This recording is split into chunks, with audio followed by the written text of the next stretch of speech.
फानवा, सिंधी में फानवा, बलोची में फानवा मारवा बोलते हैं इसको। कुकड़ मुकड़ भी हैं इधर। अस्सलाम वालेकुम दोस्तों, मैं हूं राशिद अजीज़ और आप देख रहे हैं मेरा फेसबुक और यूट्यूब चैनल राशिद के व्लॉग। आज हम जाएंगे फॉरेस्ट ऑफिस, जहां पे हमने विजिट भी करना है और फॉरेस्ट ऑफिसर से भी मिलना है। उसके साथ एक काम है, आप भी व्लॉग के साथ बने रहिएगा, व्लॉग भी साथ साथ बनता जाएगा।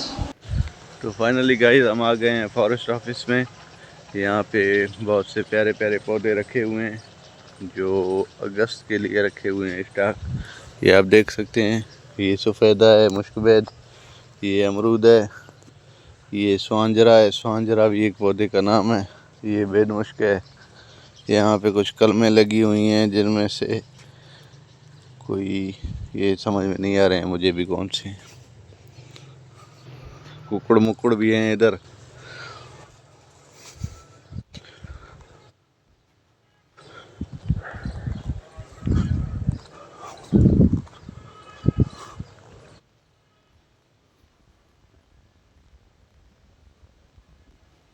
ये शायद जामुन का पौधा है।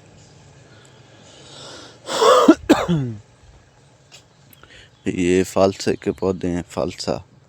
फानवा, सिंधी में फानवा, बलोची में फानवा मारवा बोलते हैं इसको। और कोई ख़ास नहीं है, बस ये बेनुश्क पड़े हुए हैं, बब्बर मब्बर पड़े हुए हैं, स्वांजरा पड़ा हुआ है, यही पड़े हुए हैं। तो अभी हम जाएंगे ज़मीन की तरफ, जहाँ पे हमें एक काम है। वो काम करके जो है ना, फिर देखते हैं क्या होता है क्या नहीं होता है।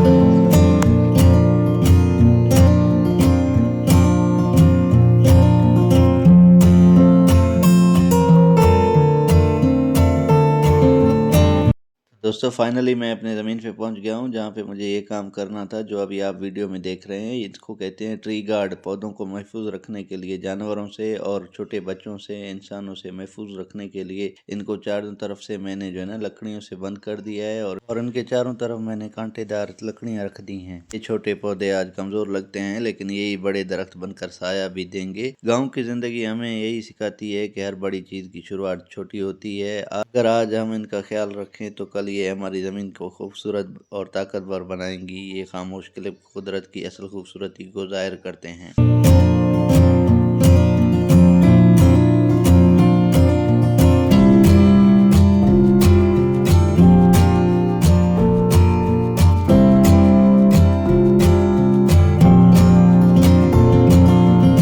तो आज का दिन ज़मीन पे गुजरा, काम भी हुआ और दिल को सुकून भी मिला। अब वक्त है वापस घर जाने का। ये रास्ते, ये खेत हर बार कुछ नया सिखा जाते हैं। जब भी यहाँ आता हूँ शहर की भाग दौड़ सब भूल जाता हूँ। ये सादगी, ये खामोशी इंसान को अंदर से मजबूत बनाते हैं। आज हमने पौधों की हिफाजत के लिए जो काम किया वो छोटा सा कदम है, लेकिन आने वाले वक्त में यही बड़ी खुशियाँ देगा। वापसी का सफ़र हमेशा कुछ सोचने पर मजबूर कर देता है कि हम कहाँ जा रहे हैं और कहाँ बना रहे हैं अपनी ज़िंदगी में। घर की तरफ जाते हुए बस यही एहसास होता है कि मेहनत कभी ज़ाया नहीं जाती। अगर आप भी इस सुकून को महसूस करते हैं तो इस वीडियो को ज़रूर सपोर्ट करें। मिलते हैं अगले व्लॉग में एक नई कहानी, एक नए सफ़र के साथ। अल्लाह हाफिज़।